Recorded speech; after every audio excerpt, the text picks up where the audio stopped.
Dag, jeg hedder Egil Hulgaard. Jeg er 47 år og bor i Harskovby. Jeg har 3 børn, der går her på skolen.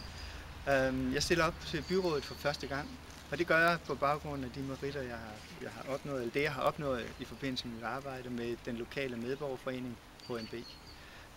Dels som formand og dels som næstformand. Tag med på den her tur rundt i Furesø Kommune, hvor jeg vil vise jer nogle af de ting, som jeg har været eksponent for, og vil give et fingerpege om, hvad for nogle visioner jeg har for vores kommune. Det her det er så Kombi-biblioteket i Harskovby. Et kombibibliotek er en fusion mellem et folkebibliotek og et skolebibliotek. Og det her kombibibliotek er formentlig Danmarks mest vellykkede kombibibliotek. Her kan de ældre mødes, her kan børnene mødes, både i stillerum og over en gruppeopgave. Det her det er fremtidens bibliotek, fordi det kombinerer på en effektiv måde 2 bibliotekssystemer, så man virkelig får noget for pengene. Det er visionen for Furesø Kommunes kulturpolitik, at børnene skal inddrages. Det bliver de virkelig her. Det er også visionen, at det frivillige arbejde skal inddrages. Det bliver det virkelig her. I så høj grad, at andre kommuner misunder os det samarbejde, der er mellem Kombi-biblioteket her og de frivillige kræfter i Harskovby. Og det er til gavn for Furesø Kommune.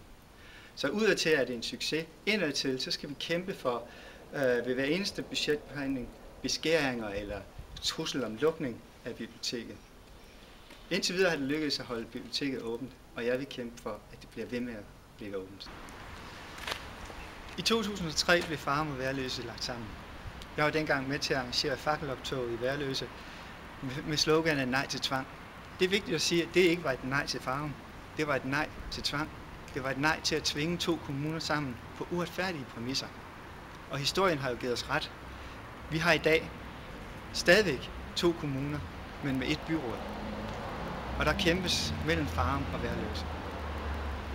Vi må videre. Vi skal kigge på mindre enheder i stedet for. Vi skal kigge på lokalsamfundene. For ved at understøtte lokalsamfundene og netværkene i lokalsamfundene, så de hænger sammen, så hænger kommunen også bedre sammen. Kommunen skal være med til at understøtte de netværk, som er i lokalsamfundet. Det gælder i Farum Midtpunkt, hvor der skal være et mødested for de unge. Det gælder i Jonstrup, hvor Jonstrup-borgerne skal kunne mødes på skolen. Og det gælder i Harskovby, hvor aktiviteterne omkring Harskov Kombi-bibliotek er med til at skabe engagement og udvikling. Udvikling vel at mærke for Furesø Kommune. Når det så er sagt, så er det vigtigt at understrege, at en af de vigtigste prioriteter for kommunen det næste års tid, det bliver at få skabt et ordentligt grundlag for udviklingen af vores kommune. Genforhandlingen med Indenrigsministeriet her i 2010 vil være afgørende for, hvorvidt vi kan komme videre.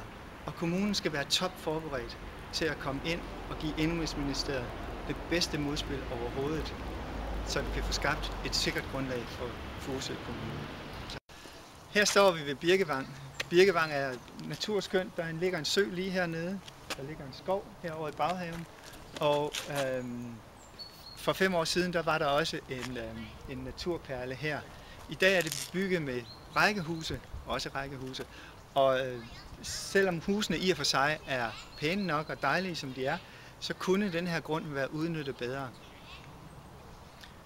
For 5 år siden organiserede HNB en massiv modstand mod byggeriet her. Spejderne havde lagt billet ind på området, og de ville gerne have lov at bygge et spejderhus og en naturlegeplads.